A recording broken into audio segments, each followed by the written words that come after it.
Okay, let's be honest, folks. We love wrestling, we love WWE, but there's a couple of doozies in there. There are some terrible things that have happened, and we are now here to talk about 5 of the most terrible gimmicks in WWE history, kicking it off with number 1, former NXT superstar Solomon Crowe. He was supposed to be a hacker, but he hacked his way out of the company because it just didn't work out too well. Keith. He Alt F4'd that one a little too hard. Oh, no, it was no longer there. But what about this, Ryan? You were looking forward to this when we saw the pictures from house shows as to how he was going to look. There was some good build-up to this. Yeah, the hacker gimmick seemed like this really cool idea. I guess it kind of worked out exactly like that Watch Dogs game where it seemed like it was going to be great and then it just didn't pan out. Totally. Yeah, so hacker gimmicks, maybe not the best gimmick out there. We saw clips of like a house show and his hair was all kind of long and cool and he had this like iPad thing and he like shut the lights off and you were like, whoa, that's gonna be awesome. And then he showed up and he had like a haircut like Vegeta and it was just really cheesy that the effects that they used.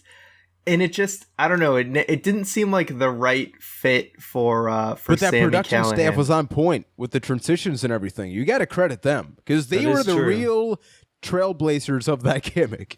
Yeah. They were. The production crew was that gimmick, and just Solomon Crowe didn't really deliver on his part. I think the gimmick itself is cool and totally could work one day, but it's just Solomon Crowe himself, his look, just kind of ruined the whole thing for me. He kind of looked like a cheap Tasmanian devil to me, and it just didn't translate. Yeah, it might be a situation where the person and the gimmick, they just didn't fit well together, because it does seem like such a cool concept, and I loved the idea, and it has so much potential, but you know what? Maybe the whole hacker thing is just not something built for live TV, and it's better suited for, for TV shows. I mean, like, you can look at Mr. Robot, that's doing pretty well, so it definitely has its place. Because, like, live productions really just, like, they're hanging on by a thread at all times, so why are you throwing another element into that? And, it didn't work when even the NXT universe turned on it. It was somebody that was very well recognized in the independents. He is introduced. Things just didn't work out to the point where he was then gone, because even the finishing maneuver was terrible. But now staying with the topic of NXT, at number 4, we have the Ascension. We're lumping up their run in NXT and WWE because, well, they did have a formidable run in NXT where the yaw was a little bit over. I was never entirely sold on the Ascension. I was very concerned when they were going to be moved up. And since day one, JBL didn't really help. JBL and the King, tarnished this terribly. But what you guys think about it? The Ascension was really just the coldest splash of water possible when they moved up to the WWE, because they had a pretty decent NXT run, but you finally started asking the question, why are the Ascension cool? And the more you thought about it, an answer didn't really exist. There's one quote from Jeff Gerstmann from Giant Bomb that I love, where the Ascension kind of look like your typical pre-made cause from a bad wrestling video game. And wow. They totally do. And just, there's no substance to the Ascension. Like, they had this whole Illuminati wasteland thing going on, but does any of that actually translate into what the Ascension does in the ring and out? No, not really. They just look like they have some stupid face paint on and some red and black gear. And, their themes, the first 3 seconds of their theme are cool, and I will give the Ascension is awesome, that. But that's about where it ends. Yeah, and that's about where it ends. And, that just isn't good enough to carry the Ascension into something actually good. And they had a bad kick at the bucket their first, or when they first debuted with JBL, basically shitting all over them. But that didn't help, but they never really regained its sense. And honestly, I don't think they ever had it to begin with. Yeah, the thing with the Ascension is we never got any depth to what they were really about.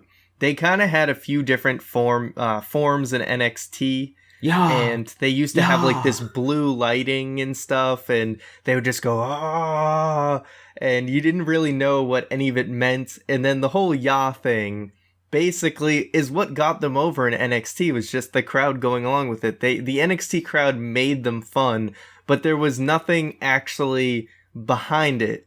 It was just the crowd entertaining themselves to kind of play along with the Ascension. And that obviously wasn't going to translate once they went to the main roster. And they kind of really screwed it by making them way more like the Road Warriors than they needed to be. They didn't start out looking really anything like the Road Warriors. And then they kind of just like dug their... I mean, I don't know whose decision it was, but it really screwed them over. And people just looked at them as ripoffs as opposed to their own thing.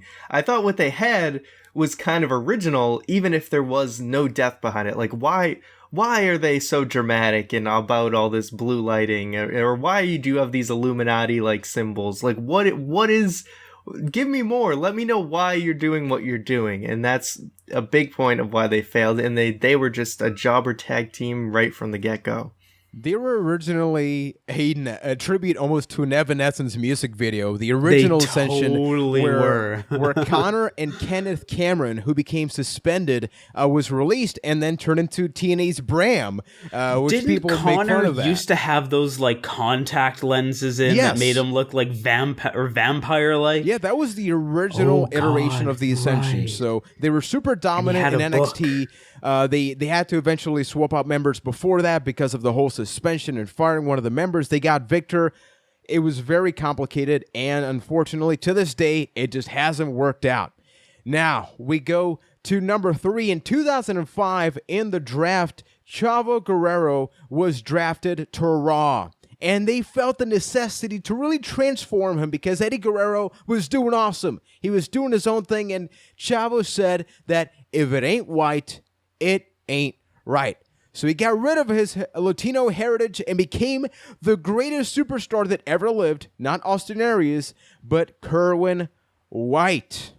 You know, the WWE has had some doozies in their time, but I don't think there is a more racist gimmick than Kerwin White ever. The whole if it ain't white, it ain't right thing, that's a whole can of worms that I don't really feel like getting into, but the whole... White picket fence, hey, I'm Americana. Wake up every morning. Now, Kerwin White did have the greatest theme. Kerwin White is a character and had a theme that was so white that they gave it to Michael Cole when Kerwin White was done with it. You know what? I don't have to say anything more. That was the biggest legacy that the Kerwin White gimmick left behind, was the fact that it gave Michael Cole a new theme song. And that's this is really Chavo Guerrero that was doing it. We got Dolph Ziggler before he was Dolph Ziggler, so at least we got this that. Is pre-Spirit Squad Dolph Ziggler. He just went by Nick Nemeth, his name, and he was a caddy. And was the caddy. He was the caddy for Kerwin White. This gimmick, it was, They really like to go with stereotypes. WWE loves their stereotypes. So I guess this was their shot at saying, hey, let's do the white stereotype. We haven't done that yet, right? So there you go. With not a white person. And that's where it all falls apart. That's like the one reverse thing, because every Irish guy has to have the Irish gimmick. But we're going to give the white gimmick to a non-white guy. And the last thing you got to say about this is Chavo Guerrero, they stripped all of his moveset to the point where he was the most boring character. There was nothing redeeming about him by the time it came to the match itself. Now, darker things did end up occurring with Eddie Guerrero, etc., that had him really step out of the Kerwin White character. But regardless, it was honestly just freaking awful. And at number 2, we're going from one stereotype thing that was just so bad to another. So you have, in the WWE, you have guys like Psychosis, Super Crazy, and Juventud Guerrera, some of the greatest Lucha Libre stars of all time. So logically, you're going to put them in jumpsuits, you're going to get some lawnmowers, and they're going to be not cool, but Mexicool. And just, wow, I can't even, okay, as a Latino guy, I feel like I should go first. I'm not Mexican, I'm Puerto Rican, just to clarify. But holy crap, I remember thinking as littler Juan, what the hell? I find this offensive because Psychosis. So not only do you get rid of the mask, you really turn them into just a nobody. You have them come out in lawnmowers. We get it, haha, it's kind of funny. But where is this going? Talk about, just just plummeting, just destroying the legacy of these superstars across ECW, WCW, Japan. You have him go into the WWE, and a guy like Chavo Guerrero, who we never really saw there much. We saw Super Crazy with ECW, etc., but then they did nothing. And then apparently Chavo Guerrero thought, hey, let's do a mask versus mask match with Rey Mysterio, except I don't have a mask. That was like a long-standing rumor. Mexicools, just wow. Wow. The Mexicools were Senior Benjamin before Senior Benjamin was cool. Because I think that's what they were going for with the whole riding out on lawnmowers like your gardener. Well, their staff. whole thing was kind of like... I'm riding a very fine line now that I don't know if I want to go down. They wanted to sort of like work for the gringos. I mean, gringos is a term for a white person, right? Like, well, wasn't their theme song like literally gringo in time, you're going to be working for me, so you don't want to get on my bad side. So then lawnmowers, something. What better starting point than some lawnmowers to sort of switch things up? They were gardeners. Yeah, once again, they went into that stereotype well that WWE loves to go to, and still to this day. But I think this is where they really took a step too far as going with the stereotype that Latinos are, they're laborers, they do yard work and things like that.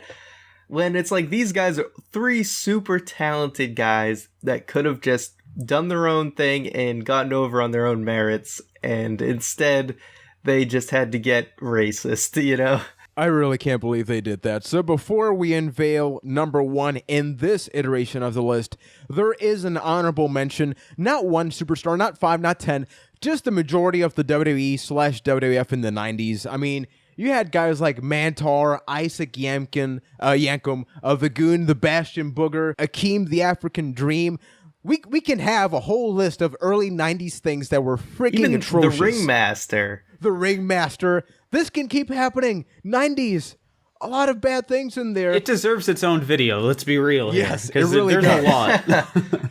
And similarly enough, at number one, we couldn't just put one thing because I don't know what WWE was really thinking at this point. Maybe like they were feeling lonely and they wanted people to be sexually active and wrestling in some form or sexual innuendos.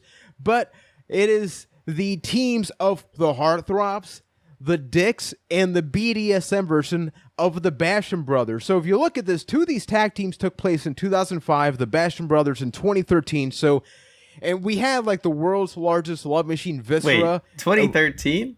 2003, 2003. That's what happens when you add a 1 in the document.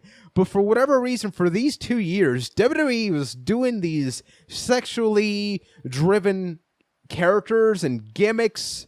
So I have a theory about this. What is it? I assume, or I think that somebody who calls some shots high up, I'm not going to name any names, possibly Vince McMahon, heard that sex sells on television. So like the WWE does, they went about it in the worst way possible. Like, people like dicks? Let's make the dicks. And then just kind of went from there and just made some of the worst tag teams in history. If I want that as an actual quote from Vince McMahon, people like dicks. Vince McMahon, 2005. But how insane is this? Before we hit the record button, one thing was, who would buy these 8x10s? You go to an autograph session, like, Mommy, I want a autograph. Can I see the dicks? I want the Mommy. That dick, the one in the left. I mean, how does security even pull signs with a tag team like the Dicks on the show? Kidding. Like, on the marquee featuring the Dicks. So they pull the dick sign? Yeah. So bad. But there was this beautiful time in around 2004, 2005 where just every tag team was just the worst possible ideas. You had the Bashams, which are a little before that, but their whole thing was that they were like sex slaves to the Shaniqua person. Then there was the Heartthrobs, who were basically Chippendale dancers. Then that was the Dicks. Or the Dicks. And weren't the Heartthrobs pretty close to the same thing? Like just trying to get that whole sexual appeal thing up. Sexual appeal.